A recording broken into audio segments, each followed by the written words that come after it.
December 2025ರಲ್ಲಿ ಭಾರತವು ಕೆ4 ಜಲಾಂತರ್ಗಾಮಿ ಉಡಾವಣಾ ಕ್ಷಿಪಣಿಯನ್ನು ಯಶಸ್ವಿಯಾಗಿ ಪರೀಕ್ಷಿಸಿತು. ಆದರೆ ಅದನ್ನು ಭೂಮಿಯಿಂದ ಹಾರಿಸಲಾಗಿಲ್ಲ. ಇದನ್ನು ಭಾರತದ ಹೊಸದಾಗಿ ನಿಯೋಜಿಸಲಾದ ಪರಮಾಣು ಜಲಾಂತರ್ಗಾಮಿ INS ಅರಿಗಾಟ್ನಿಂದ ಹಾರಿಸಲಾಯಿತು. ಈ ಪರೀಕ್ಷೆಯು ಬಂಗಾಳಕೊಲ್ಲಿಯಲ್ಲಿ ನಡೆಯಿತು. ಭಾರತದ ನೀರೊಳಗಿನ ಪರಮಾಣು ನಿಯೋಜನೆಗೆ ಸಿದ್ಧವಾಗಿವೆ ಎಂದು ದೃಢೀಕರಿಸುತ್ತದೆ. ವರ್ಷಗಳ ಕಾಲ ಭಾರತವು ಕೇವಲ 750 ಕಿಲೋಮೀಟರ್ ವ್ಯಾಪ್ತಿಯನ್ನು ಹೊಂದಿದ K-15 ಕ್ಷಿಪಣಿಯನ್ನು ಅವಲಂಬಿಸಿತ್ತು.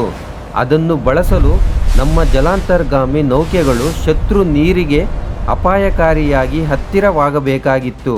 K4 ಕ್ಷಿಪಣಿ 3500 ಕಿಲೋಮೀಟರ್ ವ್ಯಾಪ್ತಿಯನ್ನು ಹೊಂದಿದೆ.